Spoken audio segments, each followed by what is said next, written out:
नमस्कार, स्वागत है आपका। आप देख रहे हैं इंडिया वॉइस और मैं हूं आपके साथ योगेश पांडे। बुलेटिन का आगाज करेंगे इस वक्त के बड़ी खबर के साथ। लखनऊ से बड़ी खबर है, जहां पर योगी कैबिनेट की अहम बैठक समाप्त हो चुकी है। बैठक में 30 प्रस्तावों पर मुहर लगी है। इलेक्ट्रिक वाहन नीति को मंजूरी मिल गई है। इस कैबिनेट की बैठक में किसानों को समर्पित रही कैबिनेट की बैठक। इलेक्ट्रिक वाहनों को 15% सब्सिडी मिलेगी। पर्यटन विभाग से जुड़े 2 प्रस्ताव पास किए गए हैं। मथुरा में शनि परिक्रमा मार्ग बनेगा, वहीं कोसी कला में बनेगा शनि परिक्रमा मार्ग। 2.50 लाख फ्री मिनी किट का वितरण किया जाएगा। वाटर रिचार्ज ग्रामीण क्षेत्रों में यह वितरण किया जाएगा।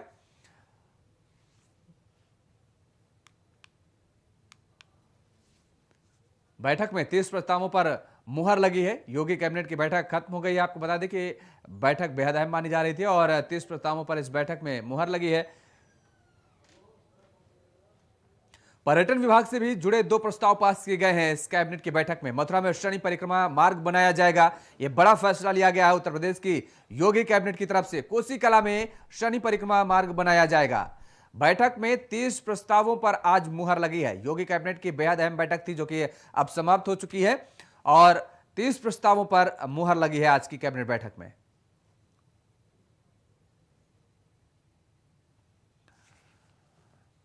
पर्यटन विभाग से जुड़े 2 प्रस्ताव पास किए गए हैं आज की कैबिनेट की बैठक में। मथुरा में शनि परिक्रमा मार्ग बनाया जाएगा। कोसी कला में शनि परिक्रमा मार्ग बनेगा। 2.50 लाख फ्री मिनी किट का वितरण किया जाएगा सरकार की तरफ से। वाटर रिचार्ज ग्रामीण क्षेत्रों में किया जाएगा। यह बड़ा फैसला लिया गया है। इलेक्ट्रिक वाहन नीति को मंजूरी मिली है आज की कैबिनेट की बैठक में। इलेक्ट्रिक वाहनों को 15% सब्सिडी दी जाएगी। सरकार ने यह बड़ा फैसला लिया है। पर्यटन विभाग से जुड़े 2 प्रस्ताव भी पास किए गए हैं।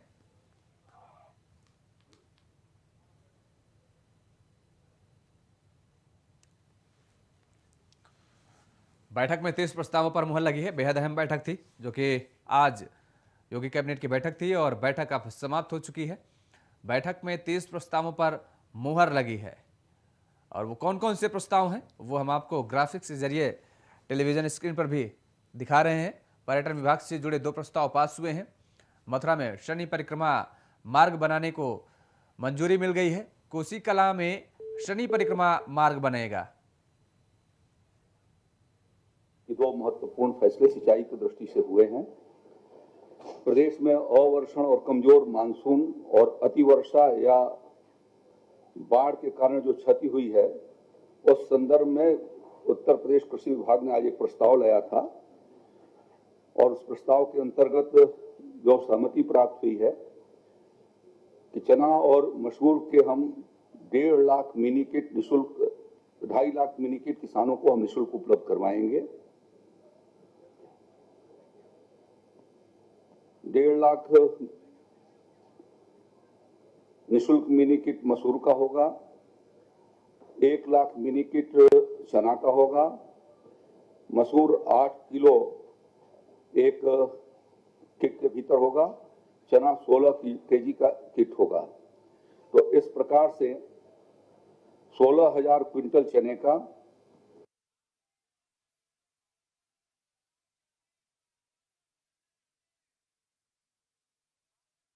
जानकारी के साथ हमारे सहयोगी अखंड प्रताप शाही फोन लाइन पर हमारे साथ बने हुए हैं। अखंड, जिस तरीके से आज योगी कैबिनेट की बैठक हुई, 30 प्रस्तावों पर मुहर लगी, क्या कुछ और आपके पास जानकारी है?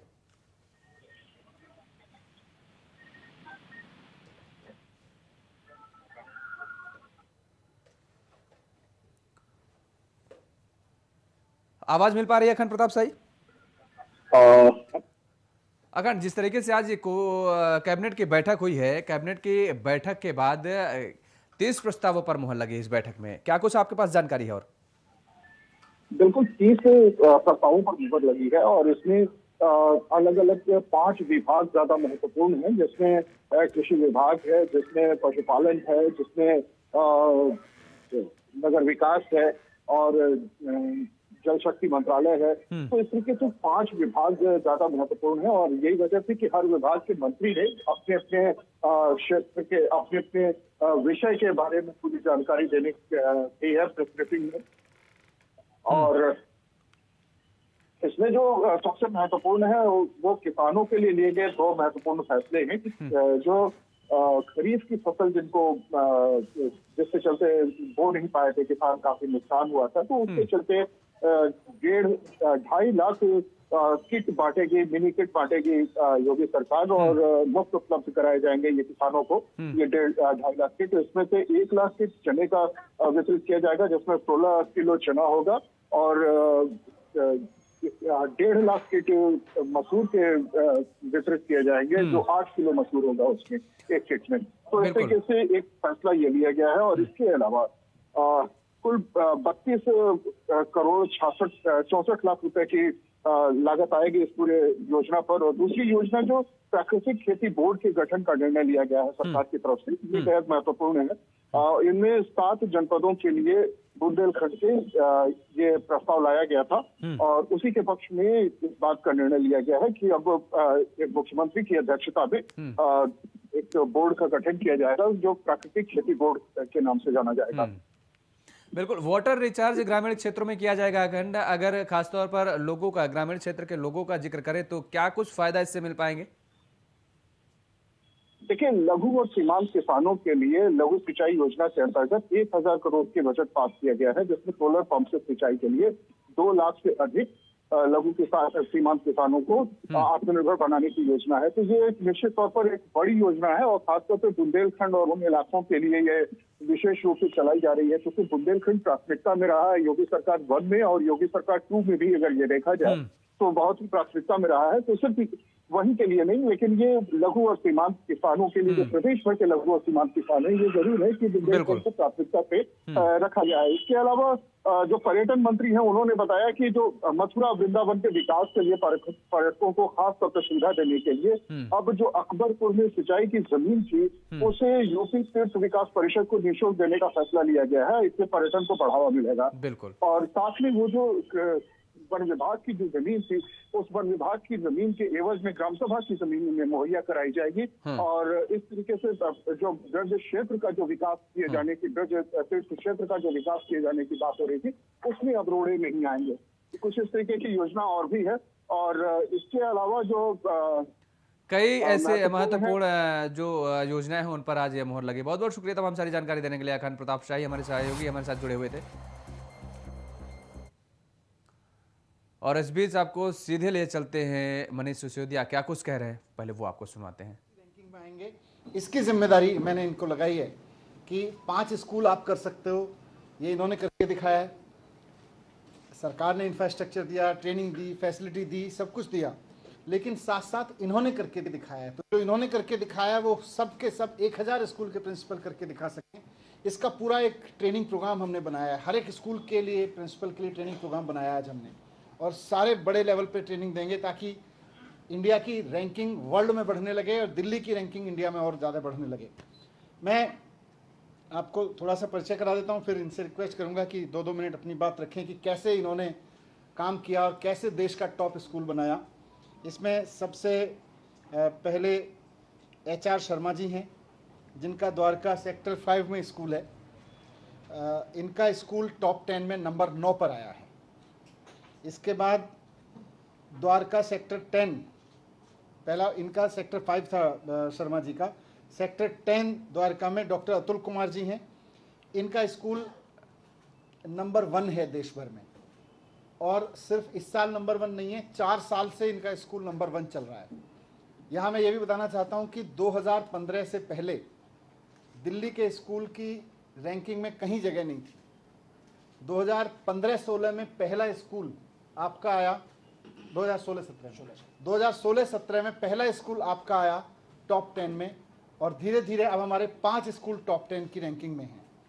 तो अतुल जी हैं, यमुना विहार के प्रधानाचार्य जी हैं हरीश कुमार जी, इनका स्कूल नंबर 2 पर आया है टॉप 10 की रैंकिंग में। सेक्टर 11 रोहिणी के विपिन जी हैं, साथ में इनका स्कूल नंबर 9 पर है। और सूरज विहार से राजपाल जी हैं, इनका स्कूल टॉप 10 में नंबर 10 पर है।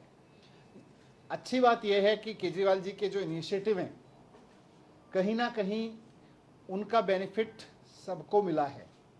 आज मेरे पास जो टॉप 10 में से टॉप 5 स्कूल बैठे हैं यहाँ, इन सबको सरकार की तरफ से, केजरीवाल जी की तरफ से IIM में ट्रेनिंग दिलाई गई, IIM अहमदाबाद में ट्रेनिंग दिलाई गई स्कूल लीडरशिप की, कैम्ब्रिज यूनिवर्सिटी की ट्रेनिंग दिलाई गई, और भी बहुत सारी ट्रेनिंग दिलाई गई। तो ये सारी ट्रेनिंग जो हम करा रहे हैं, तो कैम्ब्रिज की ट्रेनिंग का, IIM की ट्रेनिंग का कहीं ना कहीं इनको फ़ायदा मिला और आज ये अपने स्कूलों को सर्वश्रेष्ठ बनाने में कामयाब रहे।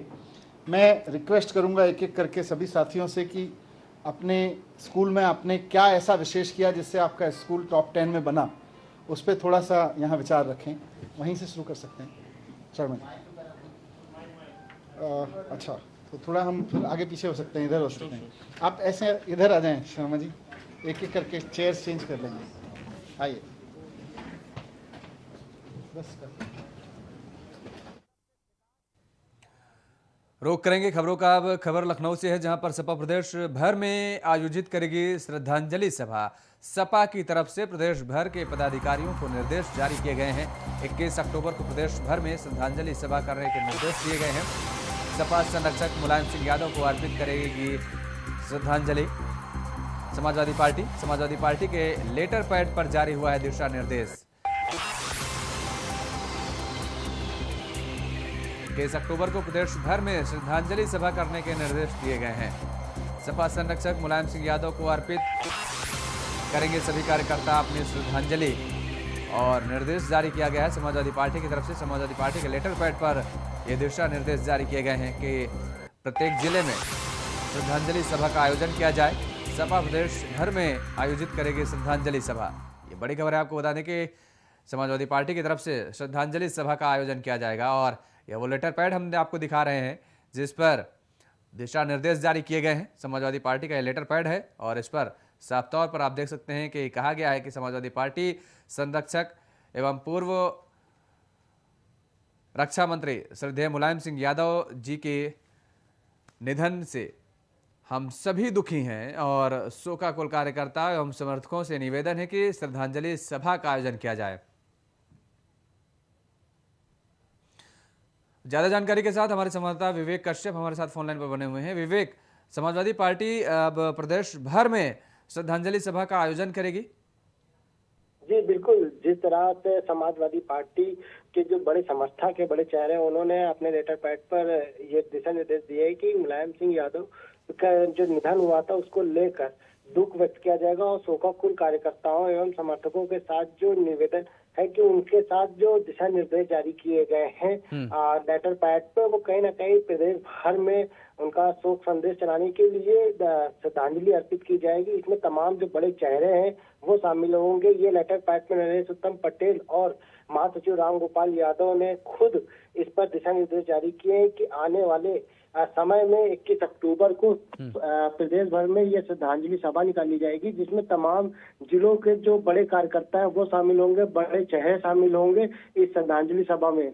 जी बिल्कुल विवेक, 21 अक्टूबर को श्रद्धांजलि सभा का आयोजन किया जाएगा प्रदेश भर में, जिले जिले में ये आयोजन किया जाएगा। क्या जो बड़े नेता हैं समाजवादी पार्टी के, उनको भी कोई जिम्मेदारी दी गई है क्या इस पूरे मामले को लेकर? जी बिल्कुल, ये राम गोपाल यादव और नरेश उत्तम पटेल के संरक्षण में किया जाएगा श्रद्धांजलि सभा, और प्रदेश भर में जो बड़े चेहरे वो अपने दिशा निर्देश जारी किए हैं कि कौन इस श्रद्धांजलि सभा में शामिल होगा और कौन कौन कार्यकर्ता क्या भूमिका निभाएगा, उसकी पूरी लिस्टिंग की जाएगी और जिम्मेदारी के साथ इस कार्य को निर्वहन किया जाएगा। जी बहुत बहुत शुक्रिया तमाम सारी जानकारी देने के लिए विवेक। फिलहाल रुकते हैं एक छोटे से ब्रेक के लिए, ब्रेक के बाद फौरन हाजिर होते हैं। ब्रेक के बाद एक बार फिर आप सभी का स्वागत है। खबरों में आगे बढ़ेंगे। सिद्धार्थनगर जिले में जहां एक तरफ बाढ़ ने तबाही मचाई है, तो वहीं बांध टूटने का भी सिलसिला शुरू हो चुका है। जिले में 2 जगह बांध टूटने से बाढ़ की स्थिति और भी ज्यादा भयावह हो गई है। बता दें कि देर रात अशोकवा मदरहना बांध सुनौली गांव के पास टूट गया, तो वहीं बांसी तहसील के पास धड़िया गांव के पास टूट गया बांध, और बांध टूटने से सैकड़ों गांव जलमग्न हो गए हैं, और इस समय पूरे जिले में लगभग 300 से ज्यादा गांव बाढ़ से प्रभावित हो चुके हैं। ग्रामीणों का आरोप है कि बांध टूटने की सूचना देर रात से ही सिंचाई विभाग के अधिकारियों को दी जा रही है, लेकिन अभी तक कोई भी जिम्मेदार अधिकारी मौके पर नहीं पहुंचा है। सवाल कौन सा गांव है? सोनौली नानका। ये बताए बंधा टूटने से कितना नुकसान हुआ, बहुत नुकसान हुआ, कुछ बचा नहीं है। किसको जिम्मेदार मानते हैं? जेई है, जेई का हम लोग बहुत सूचना दिए, जेई आए नहीं और बोले कि यहाँ गंदगी है इसलिए हम आए नहीं, ये सुनने में आया। शासन प्रशासन से कोई मदद मिला? नहीं। मेरा नाम तेज प्रताप जायसवाल है, मैं सनौली नांदगार का ग्राम प्रधान हूँ। क्या हुआ आपके गांव में? हमारे ग्राम पंचायत में बांध टूट गया है, पूरे गांव में पानी सबके घरों में घुस गया है, बहुत विकट स्थिति है। किसको जिम्मेदार मानते हैं आप? सिंचाई विभाग को, जेई को हमने कई बार फोन किया, कल से ही फोन कर रहा हूँ, लेकिन वो आए नहीं, न किसी को भेजे। कितना नुकसान हुआ है? नुकसान पूरी तरह से फसल सबका बर्बाद हो गया है, सबके घरों में रखे हुए सामान भी नष्ट हो गए हैं। जौनपुर के पेली नदी में आई बाढ़ का पानी से बदलापुर इलाके के रपटा पुल पानी में डूब जाने से दर्जनों गांव के संपर्क टूट गए हैं और जिससे जिला मुख्यालय और बदलापुर तहसील आने जाने के लेकर ग्रामीणों को हर बार की तरह इस साल भी भारी परेशानियों का सामना करना पड़ रहा है। हर साल बरसात के सीजन में पुल के ऊपर से पानी का तेज धारा के साथ बहने से खतरा बना रहता है।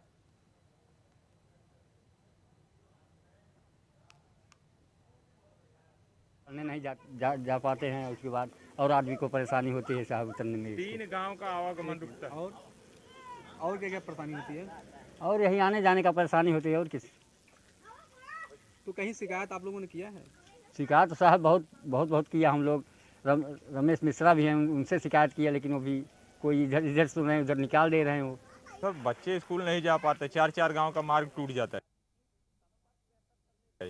यही एक ही रास्ता है कि जो बच्चे पैदल यहाँ से स्कूल चले जाते हैं। रपटा पुल है, दुगोली कला और कस्तूरीपुर का बॉर्डर है। कितने दिन से है डूबा जी? ये डूबा तो बहुत दिन से है, कम से कम 5-6 दिन हो गए। ग्रामीणों को किस तरह की परेशानी होती है? ग्रामीणों को तो सर इतनी परेशानी हो रही, पूरा बाजार का आवागमन बंद हो गया। उधर संगम नगरी प्रयागराज में डेंगू का प्रकोप तेजी से फैलता जा रहा है। जिले में एलाइजा टेस्ट में 19 नए डेंगू के मामले सामने आए हैं। डेंगू के बढ़ते मरीजों के चलते सरकारी अस्पतालों में भी डेंगू मरीजों के लिए बनाए गए आइसोलेशन वार्ड फुल हो गए हैं। सीएमओ डॉक्टर नानक सरन के मुताबिक अब तक जिले में डेंगू के 328 मामले सामने आ चुके हैं। सीएमओ के मुताबिक ग्रामीण और शहरी दोनों क्षेत्रों से लगातार डेंगू के मरीज सामने आ रहे हैं।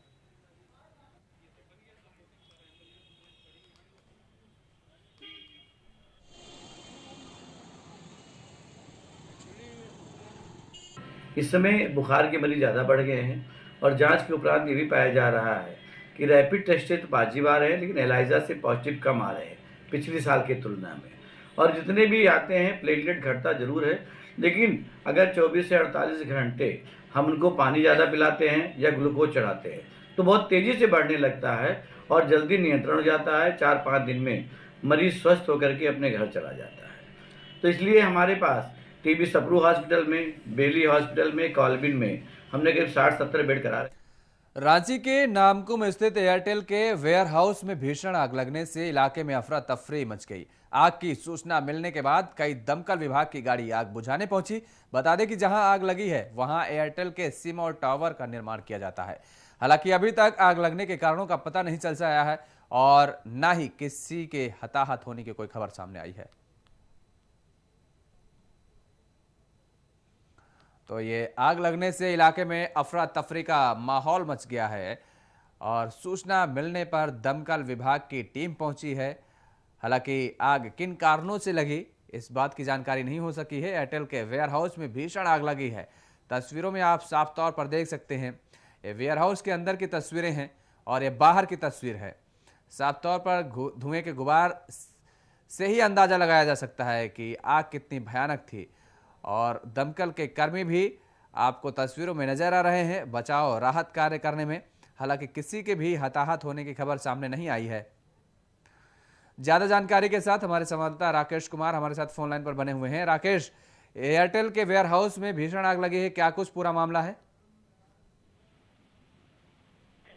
जिस तरीके से राज्य में खास करके आग को लेकर बार बार इस बात की हिदायत दी जा रही थी कि आग का बचाव कैसे किया जाए,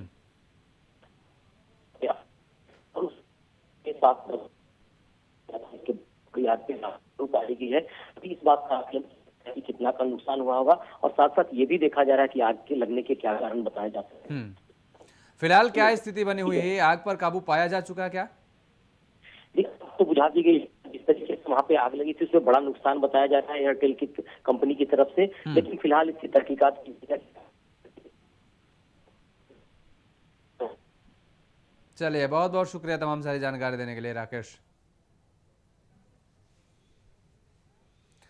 खबर उत्तर प्रदेश से है, जहां सहारनपुर में करवा चौथ का त्यौहार शांतिपूर्ण तरीके से संपन्न हो, इसलिए सहारनपुर रेंज के डीआईजी और सहारनपुर के एसएसपी ने बाजारों में पैदल मार्च किया। सहारनपुर के भीड़भाड़ वाले बाजारों में डीआईजी सुधीर सिंह और एसएसपी विपिन टांडा ने पुलिस कर्मचारियों के साथ बाजारों में पैदल मार्च कर व्यापारियों और आम जनमानस को शांतिपूर्ण तरीके से त्यौहार संपन्न कराने का संदेश दिया।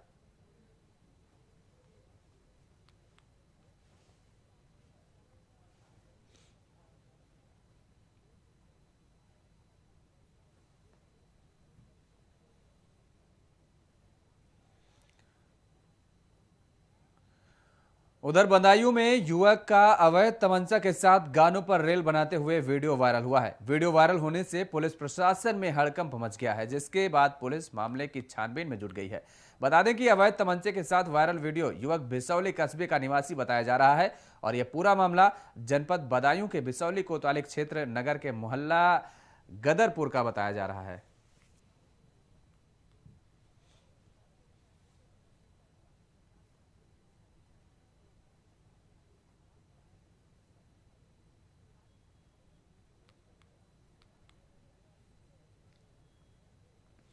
अवैध तमंचे के साथ युवक का वीडियो वायरल हुआ है। तस्वीरों में आप देख सकते हैं किस तरीके से यह युवक अवैध तमंचे के साथ रेल बनाता हुआ नजर आ रहा है।